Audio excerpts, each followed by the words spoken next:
Scientifically, it takes our brain about 1/4 of a second to actually perceive something after it happens. We're only actually watching or observing what's happening in the past. So then when are you? When are you exactly? Are you actually in the moment now, or are you actually in the past?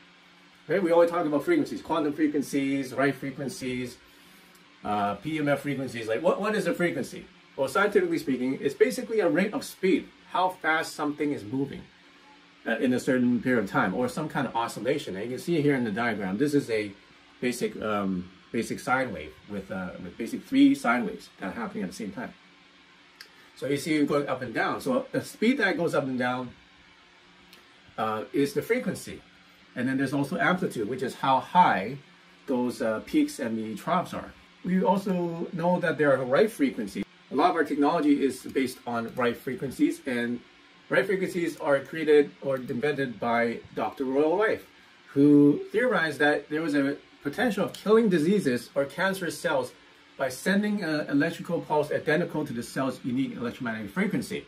These frequencies were known as Rife frequencies. So he claimed that he had proof that he could destroy cancer cells. And actually, recently on YouTube, there's another person who's done the same thing.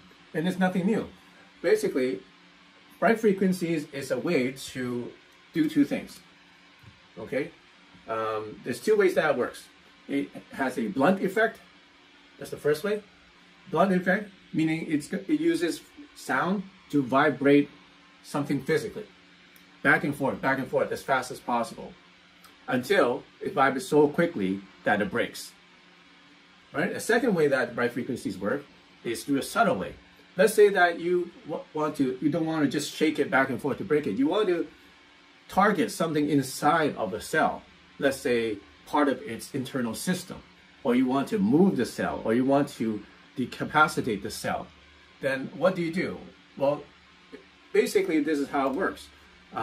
Every frequency has 3 things, as I mentioned. Number 1 is frequency, which is the length divided by 1 unit length of time. And this is the measurement of a dimensional structure. So it could be a structure, it could be something as big as a building, or it could be something as big as a planet, or it could be something as small as an atom, or even a cell in your body, or a virus, or a cancer cell, or cancer virus, or whatever you call it. Another way is by calculating the resistance that the frequency has to travel through. For example, your body has a lot of water in it, so it has to have enough. It has to calculate the resistance of your body's water so that it has enough amplitude, or so to speak, the power or volume in order to penetrate that water and to affect that cell or affect that virus. All right, so what frequencies do is basically these 3 things. It causes destruction of cells, or direct manipulation of it, or it causes some kind of entropy or loss of energy. Usually you see Rife frequencies is like a set of usually 5 or 6 numbers, sometimes more, sometimes less. So where do these numbers come from? Well, one way to do it is to actually calculate the length of the thing that you want to affect. So let's say that you figure out that the cancer cell is like this long, this big, okay? Let's say microscopically. So with that length, we can actually calculate a frequency. And then with the frequency, with the proper frequency, it will actually resonate and target that specific length of cell, because only that cancer cell is that length. So what happens when you play that frequency is it actually vibrates anything that is that length. Okay, so it's based on the length of the thing, whatever it is that you want to affect, or want to vibrate, or want to shake. So the second way of doing it is through, as I said, to target something inside of the cell. So for example, let's say that paramecium has a tail that flaps in order to move. Well, what you can do is actually target that tail of that paramecium and see how long that tail is, and just vibrate the tail and make it break off.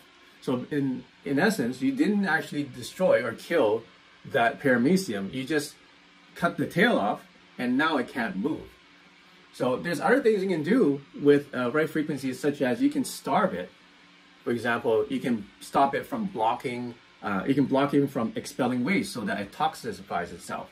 So through the years and through many different scientists' research and through trial and error, they're able to find these frequencies that were able to either shake and make cells explode, bad ones, bad cells or viruses or germs or whatever, or they're able to manipulate those viruses or germs or cancer cells by starving them or by blocking its natural processes so that it basically gets sick. So the germs itself get sick and die. All right, so isn't that amazing? And the cool thing is that with this technology, scientists were able to just target specific kinds of cells without harming any of the good cells, which is a dream for people who are thinking about cancer therapies and stuff like that. Okay, so I'm not saying that you should use it for cancer therapy, but many people do, and you should talk to a doctor if you're considering something like that. Okay, so here's an example of some behavior. So let's say, for example, that there's a tiny worm or a cancer cell, and that there's a dominant behavior. Let's say that it breeds more than it eats. So, and it does that for a certain cycle. Let's say every 3.5 minutes, it does that certain behavior, or it takes 80 seconds to digest something. So what you can do is actually use frequencies to disrupt the pattern or disrupt the repetitive behavior of that cell. And by doing that, you are basically manipulating the operating processes of the cell, and you could potentially do the same thing, make it sick or make it collapse on itself.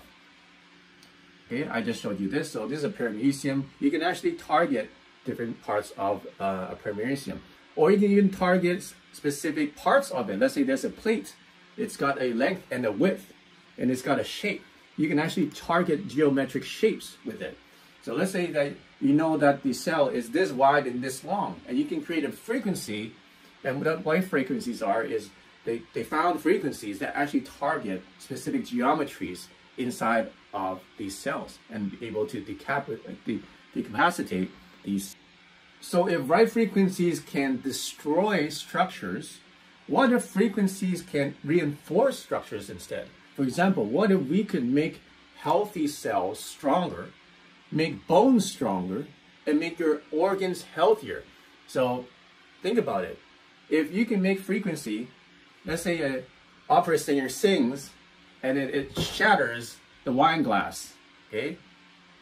How does that happen? It's because the opera singer's voice creates a frequency that is in resonance with the glass, and it shakes the glass so violently that it shatters. We've seen many people do this with just their voice. But what if you can use that same idea to reinforce a structure rather than to shatter it? Because it should be able to do the same thing. Rife frequencies were designed to alter physical structures. That's their primary purpose and design. But they did not focus on the psychological or emotional or consciousness states. Who here knows or have heard or believes that frequencies can actually affect your emotional state, psychological state, or consciousness state? It's music, right? Music has been around for thousands of years, and we know, and most of us experience, that with music, it can affect our moods. If we listen to sad music, we will become sad. If we listen to happy music, we'll become happy. We will listen to one of our favorite tracks that lifts our mood, makes us happy, makes us more energetic when we listen to our favorite song. Okay, so that has been around for thousands of years, but why does that happen? Why is that happening, and how does it happen? And how can you create music or sounds that can actually do specific things to your brain? Now, who's heard of brainwave entrainment? So brainwave entrainment is, there's a studies done by the Monroe Institute, and it showed that brainwaves can be measured with electromagnetic, it's electromagnetic field in your brain. We all have it. And they measure people's brains, and some of those who have more noise in their brain waves, for example, that means that it was out of harmony. Just imagine there's a little kid playing piano and they're mashing all the keys like this. You know, that doesn't sound good, right? So imagine that there is that happening in your brain in the form of electromagnetic waves. So all this noise is happening. They found that there were a lot of negative issues and health issues with people that have that kind of brainwave pattern. Now, the opposite is true. They found that people who had coherent brainwaves that were in harmony with each other, had positive health attributes, positive mental and physical health attributes. So why is this important? It's because, well, what if you can tune your brainwaves so that you can remove the negative issues and program positive issues, and to create momentum so that you are going towards positive health. Okay, you probably already know this, but our brainwaves have different kinds of wavelengths, and they are explained as delta, theta, alpha, beta, and gamma. This is pretty common that people know this.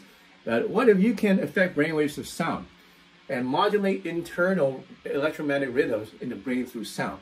And this is what the Monroe Institute found, is that you can actually just use simple sound frequencies to modulate and to change the electromagnetic rhythm inside your brain.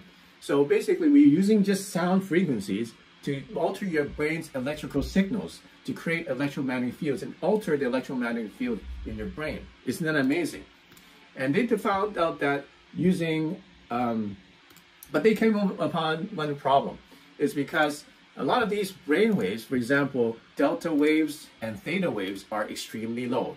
For example, like theta wave is, I think, quite low. It's like probably like 5 hertz or something like that. And then, so most of these are below 20 hertz. And delta is even lower than that, like 1 to 2 hertz. So how can you hear that? Because our hearing range is, for most people, is only down to about 16 hertz. That's when if you look at your iPhone or if you look at your phone, and it's going to say that the audio range is between 20 to 20,000 hertz, because that's considered the normal hearing range for human beings. So how can you program your brain into these deeper, lower frequencies when you can't actually hear them? What sound could you play in order to make that brain tune to that frequency? For example, if you want to tune to 50 hertz, your brain to 50 hertz, you can easily play 50 hertz. It'll sound like, but you can still play it. It's very low, but you can still hear it. But if you want to tune your brain to 5 hertz, that's below any kind of sound that any speaker can make or any phone can make. So how do you play a sound in order to program and entrain your brain to a lower brainwave, such as theta and delta? So the secret is in something called binaural beats. A lot of us has heard of binaural beats. So what is it? What does it mean, binaural beat? Is it some kind of drum beat or something like that? No, it's not a drum beat. Basically what it means, it is creating a differential through your 2 ears. Okay? So it's basically creating a differential. So let's say that you want to hear 10 hertz. What happens when you play 250 in one ear and 260 in the other ear? What happens is that the difference is 10. And when that happens, your brain creates, or those frequencies collide each other in between your brain and creates the 10 hertz frequencies. So basically, you've used 2 frequencies to make a child frequency, and that's how you create lower brain, lower sound or frequencies inside of your brain. So they have lots of success using binaural beats in order to get brain waves to go lower, such as delta and theta. And why is delta and theta important? Is because delta and theta are the mind states or the mental states, brainwave states you need to be in order to facilitate healing in your body. And those are the states you need to have when you sleep. If you sleep and you do not get into delta or theta, then you don't feel as rested, and your mind is not fresh. And basically, you stop learning and you start aging faster too. So if you want to be in your optimal health, you need to have your mind to get into those delta and theta frequencies. So one way of doing this is through using some technology such as binaural beats. And it's very simple. It's just 2 simple frequencies that are played and one alternately in each ear, and there's just different variations of that, but that's a pretty simple technology. And once again, it's just a frequency. A frequency is just a rate of speed. It's just how fast something moves in a certain amount of time. So we talked about Rife frequencies. We talked about binaural beats, basically 2 frequencies at the same time. So what is the next level? Is there something beyond that? Is there something more powerful than these frequencies? Well, that's what we're going to talk about today. So like I said, it takes, what's the next level of frequencies? Who can guess what we're going to share with you today? Okay, this is really mind-blowing, and this is completely cutting edge. It is the most powerful technology on meditation that you will find anywhere on the planet right now. And I'm going to explain it and share it to you right now. Okay, it can get pretty scientific. Hopefully I can explain it well enough for you to understand. All right, so remember this analogy. Okay, so what is hyperdimensional? You remember that we are going to share with you hyperdimensional frequencies. Well, that just basically means it's beyond the conventional 3 dimensions. So we're going to the 4th dimension. Now, before I explain to you what the 4th dimension is, let's understand what the first 3 dimensions are. Okay, so if you look at the graph here, the first dimension is just a line. Okay, that's pretty simple. So if you have the awareness of just a line, you won't be able to see the square. Because if let's say you go and you move above the line and you see the square, and now you're on the 2nd dimension. So if you're on the 2nd dimension, you will see the 1st and the 2nd dimension. If you're on the 1st dimension, you won't be able to perceive the 2nd dimension. Does it make sense? Okay, I'll explain a little bit more later. Now, if you move to the 3rd dimension, now you add another 90-degree dimension, and now you can create a cube. Okay, so now it becomes 3D. We all know what 3D is. So if you were living on 3D, you would be able to perceive 2D, and you would be able to perceive 1D. But then the people on 1D and 2D won't be able to perceive 3D because it just doesn't exist there. Okay, so what is 4D then? Well, 4D is basically now using the same concept, because what did we do from 1D to 2D? We just added another 90-degree dimension toward our dimension. Now we created the square. What happened from 2D to 3D? We just created another 90-degree dimension and we created a cube.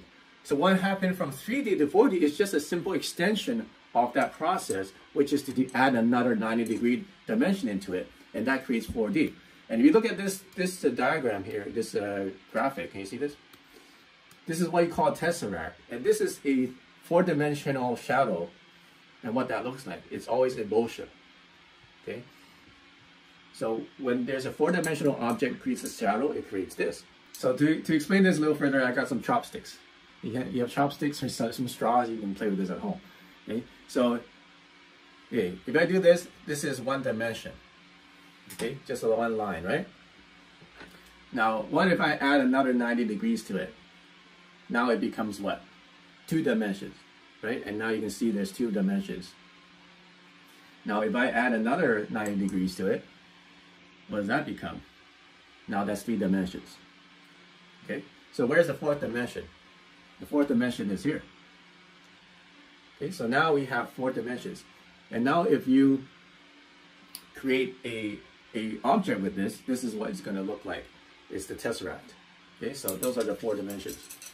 It's just a natural extension of the 3rd dimension, based on from 1 to 2, 2 to 3, 3 to 4.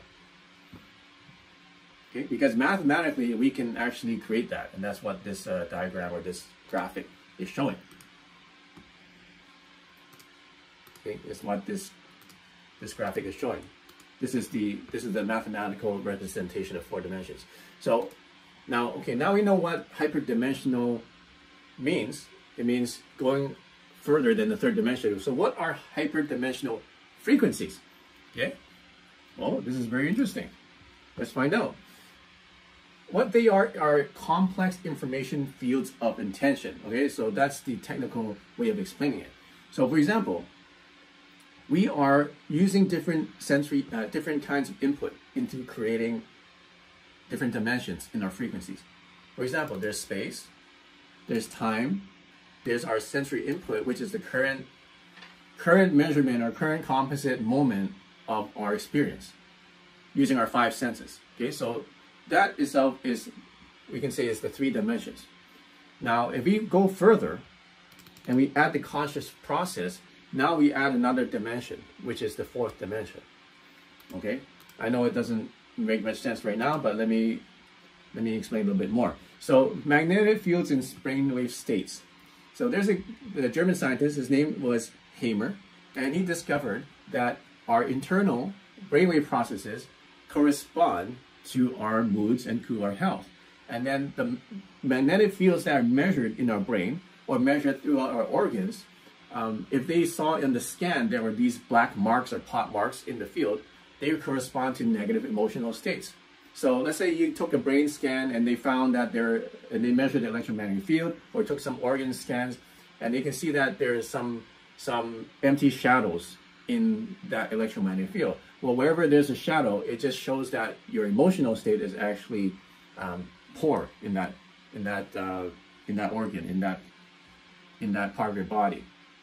And what they also found is that if you can change those magnetic fields around the organs and around your brain, that person naturally starts to get well. So isn't that amazing? So magnetic fields can actually alter your health and alter your consciousness and alter your moods. So why is this important? What does this make sense? Well, just imagine a time in your past that you felt really good. You felt happy, you felt healthy, content, you would just feel really good. Can you guys think of a time like that?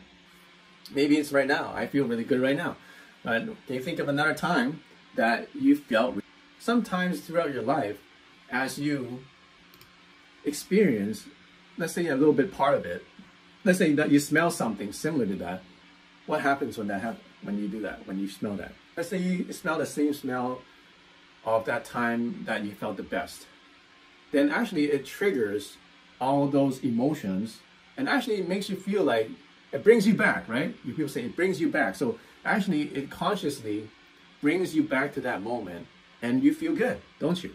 Those times usually have common themes. It has common qualities and properties if you really notice about it throughout your life. So the question is, what if we were able to find the frequencies for each one of those properties of your memory? And then once we find the frequency for it, create a four-dimensional picture of that memory and turn it on demand. It's basically like time travel, isn't it? You'll be able to travel to the past or to any portrait or any landscape of experience that you want to go to, just because you had all the properties of that experience converted or emulated as a frequency. So what if we are able to do that? What if we can basically create reality using frequency? What if every single moment in time and space has a unique electromagnetic footprint? For example, emotions like joy have a landscape, and exposing a person to that landscape or to that quality will start to move them to that state, okay?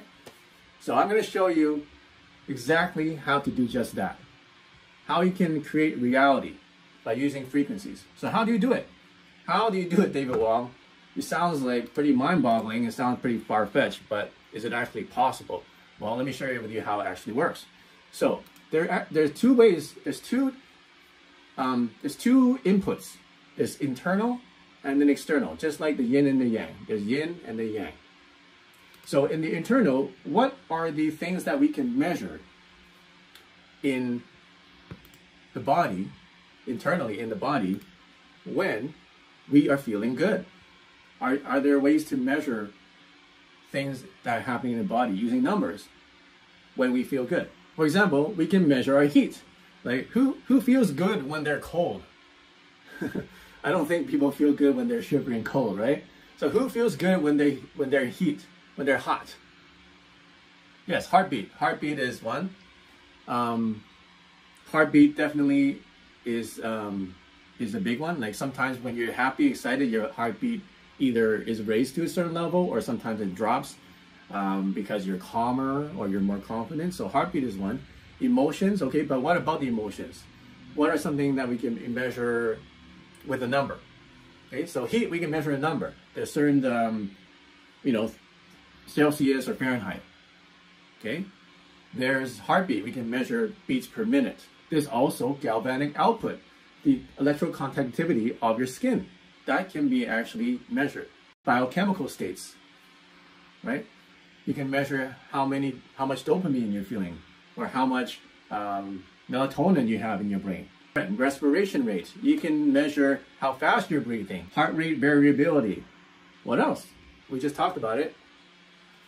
You can measure electromagnetic fields. That's right. You can measure the electromagnetic field from your organs or from your mind or from your heart. Okay? So all these are things that you can measure. Respiration, perspiration, or even the change in the water or change in the blood, so to speak. You can actually measure the viscosity of your blood.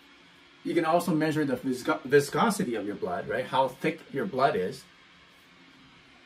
If it's thick, that means it's not moving. If it's thinner, then it means it's moving. It's better blood circulation. So what if we can convert all these to numbers? And what if we can then convert those numbers into sound? Now we have a frequency, don't we? So now if we have a picture of how, of a certain state of mind, and we have all those numbers, and we convert that into frequencies for each one, and then convert it into sound, now we have a sound. Now we have a landscape of the internal processes that are happening in the moment that you feel a certain state. Okay, so it could be a state of alertness, or a state of joy, state of confidence, state of health and well-being, state of happiness. It can be all those things. So that's internal. What's the other part? The other part is external. Because when we are interacting with reality, we're actually interacting through the surface. And then our experience is determined by what's happening internally inside us, with all those things that I discussed, but also with what we are perceiving on the outside. So what are some things on the external part that can be measured? So what if we could take that information, convert it into numbers again, and then create a frequency that we have a unique signature, frequency signature for that point in time. So that's exactly what we do. So now we have the internal and the external data. Well, now we combine it into a four-dimensional shape. And from that shape, we create a screen. And then the screen is where we get the numbers for that specific energy signature footprint in that point in time. Okay, so just imagine there's a film screen, you know, in the middle, and then you have a projector projecting the film onto this screen. So you can see the film projected. Like we watch movies, you know, on our phone or in the theater, and is the screen two-dimensional? It's just a two-dimensional flat thing, right? It's not three-dimensional, but we can have the perception that's actually three-dimensional, but is actually just a flat surface. So what we do is we take those numbers, we project the internal onto one side, and then imagine that the screen is actually semi-translucent. It's not, you can see through it partially. So we have another projector on this side, projecting the external data, and now in the middle, they meet. So you have two movies playing at the same time on this screen. And now you have the internal and the external combined together to form basically a landscape, or form a picture of what that experience or intention is going to be in that specific point in space-time. Okay, so that's how hyperdimensional frequencies are created. It's not just a single sound and a single frequency. We're actually creating a four-dimensional shape that is morphing and changing as it goes. And then when you listen to the frequency, and if you study music, you say, whoa, that's exactly what it is. Well, here's some of the results of people that have been using hyperdimensional frequencies or higher quantum frequencies. I haven't decided what the name is. You guys can tell me which one sounds better. Okay, so here's a person who tested it with leaves. So with a leaf with no frequency treatment, they put it in both of the leaves in a really pretty poor environment, like poor lighting with cigarettes, incense in the house. It was hot and they had perfumes and different aromas, which is not good for plants. So they put it in there, and then one of them that didn't receive the frequency, you can see if you blow this up, you know, there's black spots and it started to shrivel up and things like that. Now, they had a leaf from the same plant and they played frequencies during the same period on the plant. And after a few days, this one, you can see clearly that it had no black spots, no signs of decay, and no discoloration. Okay, and that's just from the frequency. So that's one of the examples of how powerful these frequencies are. Actually made the leaves not decay. And maybe this is one of the secrets that the Egyptians had in order to preserve their mummies, right? Here's another test that one of our closed group people did using our frequencies based on plant growth acceleration. So this person had 3 pots of plants, same size, same soil, 1 grain of wheat in each pot. So what happened? Pot R, the one on the right here, had no frequencies and it grew to 23 centimeters. Pot L, here with the red one here, grew to 26 centimeters, was exposed to crystal bowl healing sound. So they just had a crystal bowl and they rang the bowl to this plant. Now pot D grew to 32 centimeters and that was exposed to the frequencies. So the frequencies actually help this plant grow faster than all these other plants. Are you guys amazed? When you're amazed, wait till you see what comes next. Here's another test that we did, was using the frequency on water. So with no frequencies, they put this water in a bucket or in a bowl, and after it's frozen, you can see that there's no real uniformity in the ice. Now the ones that treated with frequency, so we played the frequency to the water and we froze it, and you can see it had uniformity in the water, as if the water itself underwent some profound changes in this geometric symmetry, and that's just by exposing it to a frequency. This is not even electromagnetic. This is just a sound. Okay, who's mind blown right now? Mind blown. I have an image for mind blown. Here we go. So this is from blood samples. So here's someone who was looking at their actual blood samples in a microscope. So this is 6:05 p.m. before exposure to the frequency. You can see the blood cells kind of clumping together. You see these little strands of blood cells all making a string. Okay, they're called agglutinated. I don't even know how to pronounce that. So about 2 hours later, or 2 hours 40 minutes later, after playing the frequencies, they did the blood sample again, looked at it under a microscope, and look what happened to the blood cells. The blood was fluid with no more agglutination. Okay, the release of bacteria is stronger. Okay, isn't that amazing? Then later on, so like the morning after, they did the test again, and you can see, you know, some of it was nice and even, but then some of it started to be sticking together again, which shows that something happened in the middle.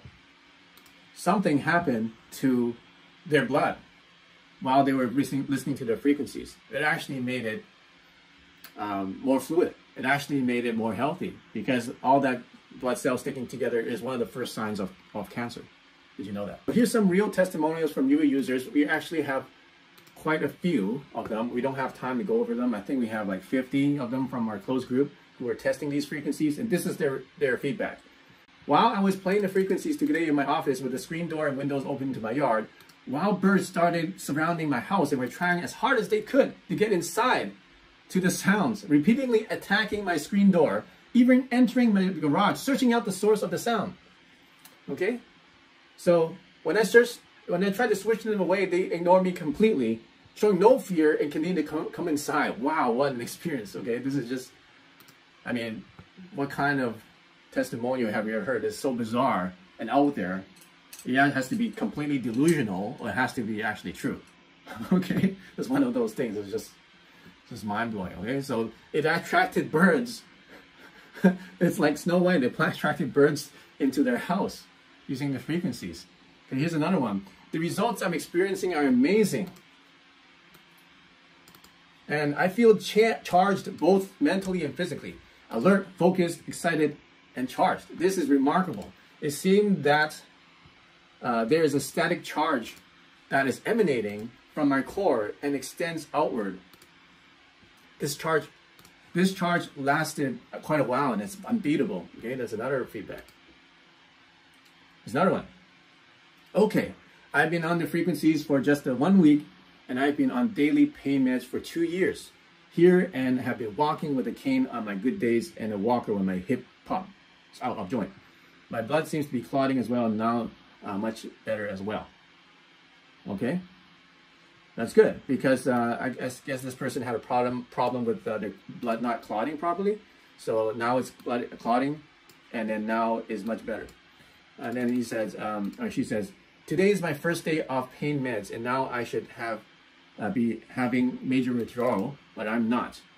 Will it keep lasting? I asked.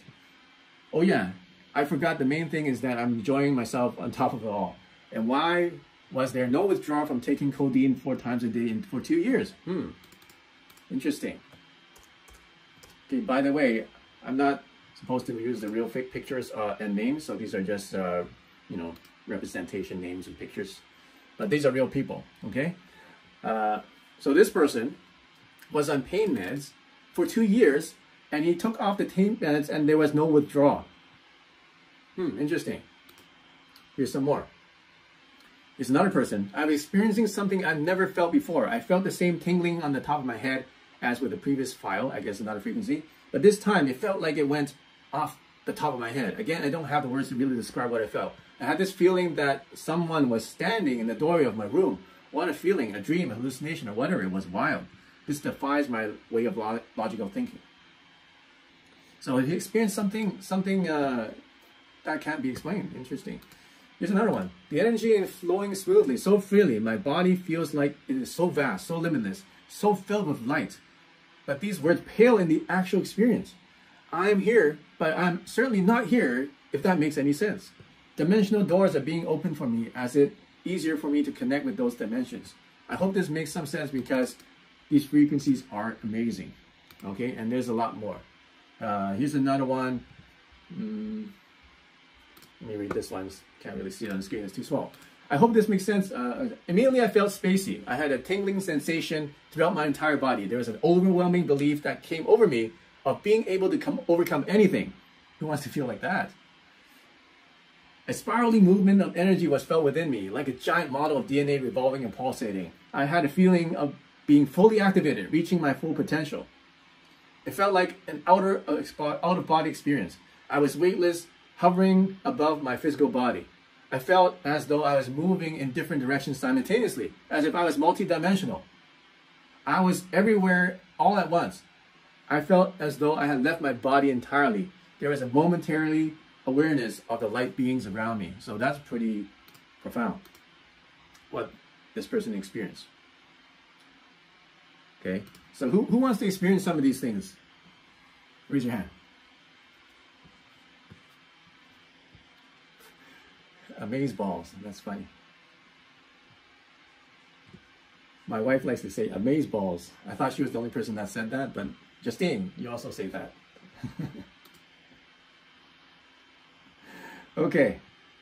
All right, so before I continue, let me give you a word of warning. So if you do use these frequencies, you may experience states, mental states, emotional states that you may have never experienced before. And these states may be quite intense. So we've had situations where people who are chronically depressed start to cry. And then we ask them, why are you crying? And then they say, I just feel so happy. And some people, they get such a kick from these that they start using them all day long. But they're not intended to be used all day long, okay? Because that actually stresses out your adrenal glands, and then you start to overload your system with too much energy. So use it according to the guidelines that we're going to give you. Also, there's different mixed reactions with people who have sociopathic tendencies. What do I mean? For example, they react in 2 extreme ways. Either they will just don't like it at all because it's a natural for them, or they will experience something that's, you know, in a dramatic or pronounced effect. So for example, if somebody is manic depressive, they would either have it when they're in a negative phase, it would make them feel very annoying, or it would make them feel very uncomfortable, because they want to stay in that negative phase and they don't want to come out to a positive phase. So when they hear a track or one of our frequencies that are intended to help them elevate themselves, they will find it annoying because they want to stay in the negative. Okay, so sometimes that happens. Another warning is if you are sensitive to migraines and epilepsy, the frequencies has a little effect, same as a strobe light. It's not a light, it's just a frequency, but the effect it has can be similar to a strobe light.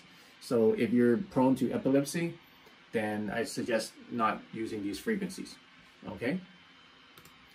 Some guidelines is that how do you use the frequencies? You can actually use them a couple ways. You can use it actively, actually listening to it while you're meditating, listening to it while you're doing something to focus on that resonant entrainment, to focus on it actually programming your brainwaves.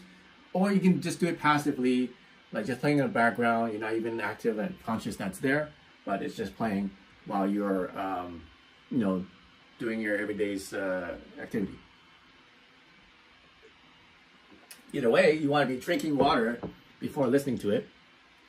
And if you experience anything uncomfortable, then just take a break and try it some other time, because sometimes your body might need a certain frequency, or maybe a couple weeks down the road you might need something different, okay? Because your body might be in different state.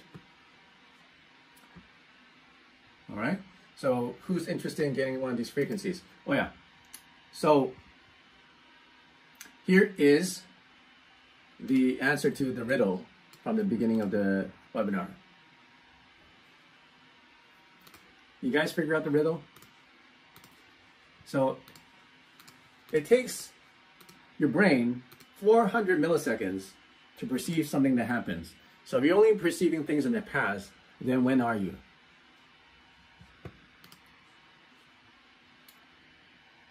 When are you?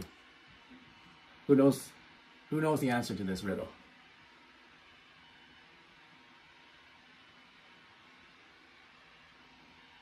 Okay, so let me explain what this means. So if we are only perceiving something that happens in the past, then when are we actually? Are we in the past or are we in the present? Because if that's true, then what we are experiencing or feel that we're experiencing as now is not actually now. It's actually something removed from history. Something, we're actually observing something that happened in the past. So what that means is that our minds can actually exist on multiple dimensions. Our minds can be present, like the actual present moment, or our mind is actually in the past, because that's actually happening right now. We're actually in the present and we are also in the past at the same time. It's just a different dimension. It's a different representation of reality as we experience it now. And this is also supported by the HeartMath Institute and their research, showing that the heart can detect something happening up to 6 or 7 seconds before it actually happens. The signs of precognition. So if our minds, or basically if our heart is living, basically can predict the future, is reacting to the future before it happens, and our mind is actually perceiving things that happened in the past, so where exactly are we? I mean, when are we actually are? It's a weird question, right? Okay, so, and the answer is that we exist on multiple different dimensions already. Whether you know it, believe it or not, we are actually perceiving reality in different dimensions already. So it means that there are other extra dimensions than what we normally conventionally think there are. And four-dimensional space is just another reality that exists that we may or may not be aware of. Okay, because we didn't know that most of us are not aware that we only perceive what happened in 400 milliseconds in the past, but it's there. And that's our reality. It's science. And we already know that a heart can perceive something that happened 7 seconds before. So when we are, it's just basically, our mind can be in basically different times at the same time. Different dimensions at the same time. So why is this important? Is it because these hyperdimensional frequencies is using that concept, using that basic scientific concept or four-dimensional space in order to design these frequencies that help you to access those other levels, other dimensions.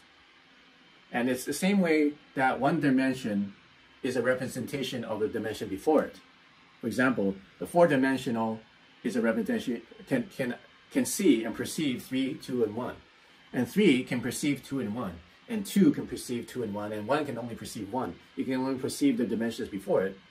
But the higher you go, then the more dimensions you can perceive. So what happens is that we're using these frequencies to create these new dimensional fields so that you can start to perceive a different kind of reality. Okay, so I know it's kind of complex, but this is actually happening. This is reality. This is actually happening right now to you and to basically every human. It's just a matter whether you are aware that this is happening or not. And that's how we base our higher quantum frequencies, or these hyperdimensional frequencies. This is what this technology is based on. Mind blown. Okay, so as I said, everybody's gonna get a free frequency, and you're probably itching and you really or really wanting to really experience what this is all about, what David Wong is talking about. So here's the link. I'm gonna post it up later. You're gonna get this luck booster frequency. So I want you to download this, go to that link, and then try it out. Okay, so the problem here though is that some of the higher quantum frequencies are just too powerful. Okay, they're just too powerful for just anyone. So I decided to ensure that we all use it responsibly. We're gonna have an inner circle that must be established so that you know, everybody's responsible for using these powerful frequencies. So right now we're going to pre-launch the inner circle, David Wong inner circle. You're going to get all the frequencies I mentioned today. So there's some requirements. You have to be a Chi Coil product owner or higher. So anything a Chi Coil or higher to qualify for the inner circle. You have to commit to only use it for good, not for harm. You make sure that you're in good standing in the community. And you have to promise that you're going to support the group. And Inner Circle is going to be a group that's going to work personally with me. So let me review, actually before I do that. So, okay. Yeah, so if you want to, Inner Circle is intended for people who are really serious about our technology, who has been using it, who has been transformed with it, you really want to work with them and take yourselves to a higher level and work with me directly, okay? And you can get exclusive messages from me. Once again, exclusive membership card with a secret access link, access QR code link. It's only printed on the card. You won't be anywhere in the site. So it's on the what these frequencies do. Like we're literally reprogramming reality with these frequencies. How do I access the luck frequency once I finalize the purchase? You can download it. So you just go through the checkout. If you just want the free frequency, just check out. It's $0, right? Just finish the checkout. And then once it's finished, you get the link to download that frequency for free. Okay? And trust me, you try that frequency, you play that, let's say, let's do at least 10 minutes of it, okay? So put it on repeat. I think it's a 5-minute track. Put it on repeat for, let's say, 10 minutes or 30 minutes. What you need to do is start to saturate your body with it. So for 3 days, you should be listening into it for maybe a couple times a day. All right, so now you start to saturate and clear out your negative energies. And if you don't feel anything after 3 days, then there's absolutely, like, you probably need to turn up higher, louder. But for most people, they listen to it for like a minute or two, and then they're like, wow, whoa, it's like a different experience. Let's work together as a family, as a group, as a team, to raise the vibration of the planet and to really make a difference. Okay?